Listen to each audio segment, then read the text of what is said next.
In this episode, we're going to take a big step toward thinking like an AI risk professional by connecting AI outcomes to the kinds of harm businesses actually care about. Beginners sometimes get stuck talking about AI in technical terms, like accuracy, models, or data quality, and those ideas matter, but they are not the language leaders use when deciding what to fund, what to approve, or what to stop. Leaders and organizations think in terms of impacts. How much money could we lose? Could someone get hurt? Will customers stop trusting us? And are we going to face legal or regulatory trouble? When you can translate AI behavior into those harms, you become useful in governance conversations because you help people make decisions that are defensible and realistic.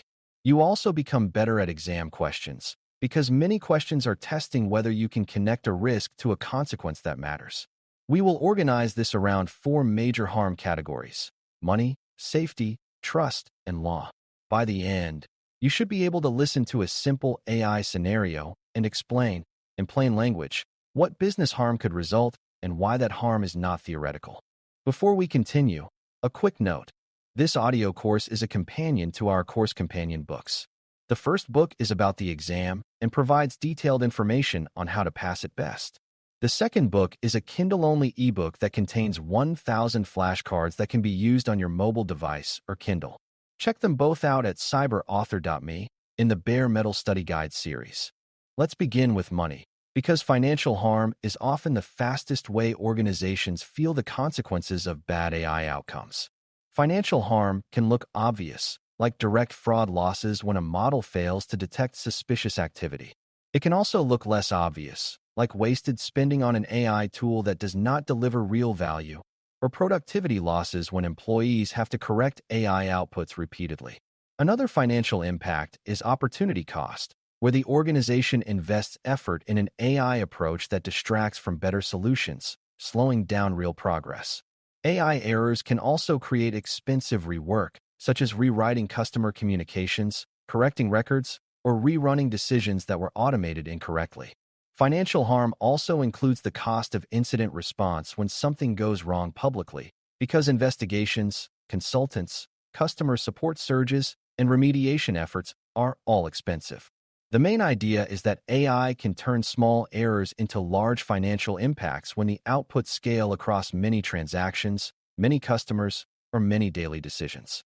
It helps to understand how AI changes the scale of mistakes, because scale is where money problems become serious. If a human makes a bad decision, it might affect one case, and then it can be corrected. If an AI system makes the same wrong decision repeatedly, it can affect thousands of cases before anyone notices. That could mean incorrectly denying discounts, misrouting payments, overcharging customers, or sending the wrong message to the wrong group. Even a tiny error rate can become a large dollar figure when the system operates at high volume.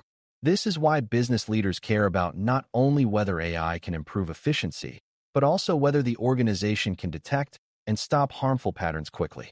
Financial harm is often driven by speed plus repetition, which is exactly what automation increases. A strong risk mindset looks for where automation could amplify mistakes and asks what controls exist to catch them early. Safety harm is different because it involves physical well-being, health outcomes, and protection from injury, and it deserves special attention even in organizations that are not obviously safety-focused. AI can influence safety directly in fields like healthcare, transportation, manufacturing, and critical infrastructure, but it can also influence safety indirectly in everyday business settings. A customer support AI that misclassifies a safety complaint as low priority can delay response to a dangerous product issue. An AI scheduling system that over-optimizes staffing could leave a facility understaffed in emergencies. An AI-generated instruction that is wrong could cause someone to use equipment incorrectly, even if the AI was intended as a helpful assistant. Safety harm also includes psychological safety and well-being, like decisions that unfairly penalize employees or customers in ways that cause stress and hardship. The risk challenge is that safety harms may be rare but severe, which means average performance metrics can hide unacceptable risk.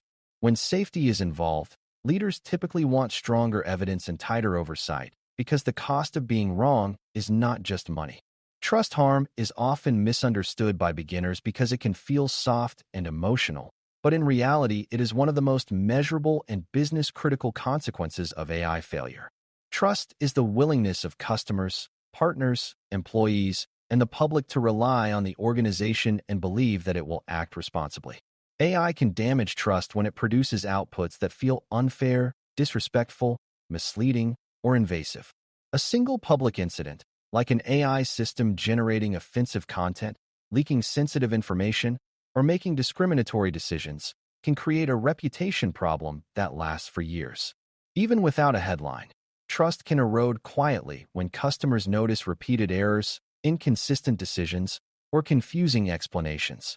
Trust harm also affects internal culture, because employees may resist AI adoption if they believe leadership is careless with data or unfair in automated decisions.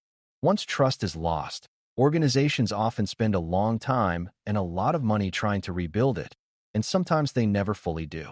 That is why risk programs treat transparency, accountability, and communication as essential controls, not as optional public relations work.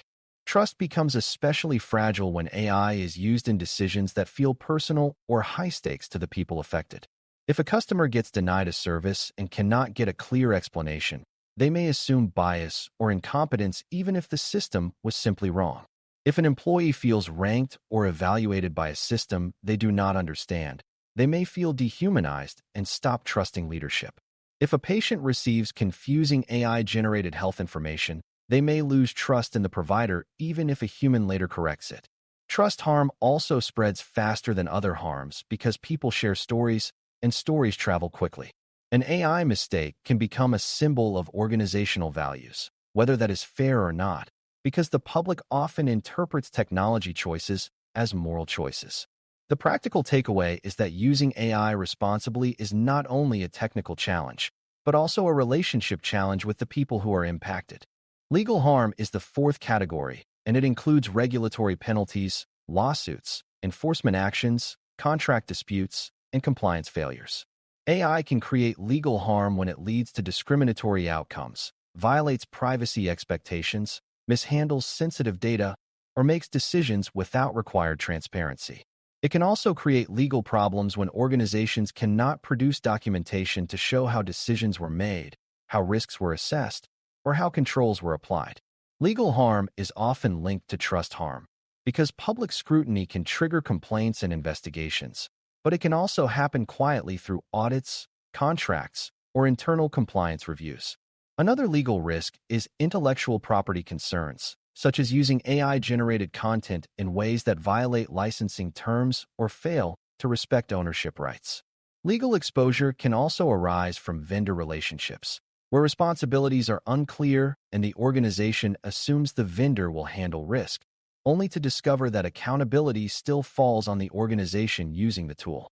From a risk perspective, law is not just about rules. It is about defensibility, because defensibility is what determines how an organization survives scrutiny. A beginner-friendly way to connect AI outcomes to legal harm is to think about documentation and explainability as protective assets. If something goes wrong, regulators, courts, customers, and partners often ask the same kinds of questions. What did you do? Why did you do it? Who approved it? What did you know about the risks? And what evidence shows you acted responsibly? If an organization cannot answer those questions clearly, it looks careless, even if the original intent was good. That is why governance and risk programs emphasize policies, standards, records of decisions, and monitoring reports. These artifacts are not paperwork for its own sake. They are the evidence trail that shows responsible behavior. In the AI context, where outputs can be hard to explain, the evidence trail becomes even more important. Legal harm is often less about a single mistake and more about the organization's inability to show it managed risk appropriately. Now let's tie these harms back to the AI failure patterns you learned earlier, because this connection is where understanding becomes actionable. Errors can cause direct financial losses, but they can also create trust damage when customers experience repeated wrong decisions. Bias can trigger legal exposure and trust erosion, and it can also create financial harm through lost business and remediation costs. Drift can quietly increase error rates over time, causing both money losses and trust issues, especially when the organization does not notice until the impact is large. Misuse can create safety incidents or privacy violations, which then cascade into legal and trust harm. Most real incidents are not isolated to one harm category. They ripple. An AI mistake might start as an operational error, then become a customer complaint, then become a public story, then become a regulatory inquiry. Risk management is about seeing that ripple path early and putting controls in place that stop the chain before it grows. It is also helpful to understand that different organizations prioritize harms differently, but the categories still apply. A hospital will be extremely sensitive to safety outcomes, while a financial institution might focus heavily on money loss and regulatory compliance. A consumer brand might be especially sensitive to trust and reputation because public perception drives sales. A government agency might prioritize legal compliance and public accountability because it operates under scrutiny and formal requirements. As a beginner, you do not need to know every industry, but you do need to see how the same AI outcome can carry different weights depending on context. The exam often reflects this by giving you scenarios and asking for the best decision, and the best decision depends on impact. If a scenario includes high-impact outcomes, the safest and most defensible response will typically involve stronger oversight, clearer documentation, and tighter controls. Context changes what responsible looks like. Another important idea is that harm is not always immediate, and that delays can make AI risk harder to manage. Financial losses might be noticed quickly if money is missing, but trust damage might appear slowly as customer satisfaction drops or complaints increase. Legal harm might appear months later when an audit happens or when a pattern of discrimination becomes visible in data. Safety harm might be rare but catastrophic, and the organization might not see warning signs unless it monitors specific indicators. This is why risk programs emphasize early signals and monitoring, because you want to detect risk before harm fully materializes. In practical terms, that means you should learn to ask not only what harm could happen, but also how the organization would notice it. If the organization cannot detect harm quickly, the risk is higher even if the likelihood seems moderate. Detection capability is part of the risk picture. We should also address how AI can change who gets blamed when harm occurs, because accountability confusion is itself a risk. When AI is involved, people sometimes try to treat it like an independent decision maker, as if the system made the choice and humans are not responsible. That mindset is dangerous and usually not accepted by regulators, customers, or leadership because organizations are accountable for the systems they deploy and the processes they create. If a harmful outcome happens, the questions will focus on governance, approvals, oversight, and whether the organization acted responsibly. That is why connecting AI outcomes to business harm is not just about predicting impact. It is about designing decision-making structures that keep accountability clear. When accountability is clear, the organization can respond faster, correct issues, and communicate honestly. When accountability is unclear, response becomes slow and defensive, which often increases trust and legal harm. A practical skill you are building is the ability to translate, and translation always involves simplifying without being shallow. If a model's output is drifting, you might translate that to a leader as a reliability issue that could increase wrong decisions and increase cost and complaints. If a system shows bias, you might translate that to a leader as a fairness and compliance concern that could lead to legal exposure and brand damage.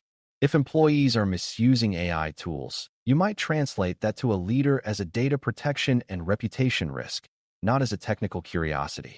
This kind of translation helps leaders understand why controls and governance are necessary, because you are connecting technical behavior to real-world consequences. The exam often tests this indirectly by asking what matters most in a scenario or what should be escalated. When you can see harm clearly, you can answer those questions with confidence. To close, remember that AI risk becomes real when you can draw a straight line from an AI outcome to a business harm. Money harm includes direct losses, wasted spending, rework, and the amplifying effect of automation at scale. Safety harm includes physical and well-being impacts, often rare but severe, and therefore requiring stronger oversight. Trust harm includes reputation, customer loyalty, and employee confidence, which can erode quickly when AI is unfair, invasive, or wrong without explanation. Legal harm includes compliance failures, investigations, lawsuits, and the inability to defend decisions due to weak documentation and unclear accountability. These categories give you a stable language for discussing AI risk in a way leaders understand, and they set the stage for later episodes where we define ownership, governance structures, and practical program controls. When you practice thinking this way, AI risk stops being an abstract technology topic and becomes what it really is, a disciplined way of protecting people, the mission, and the organization from avoidable harm. Thanks for listening. For more audio courses, daily newsletters, and more, please visit DailyCyber.News.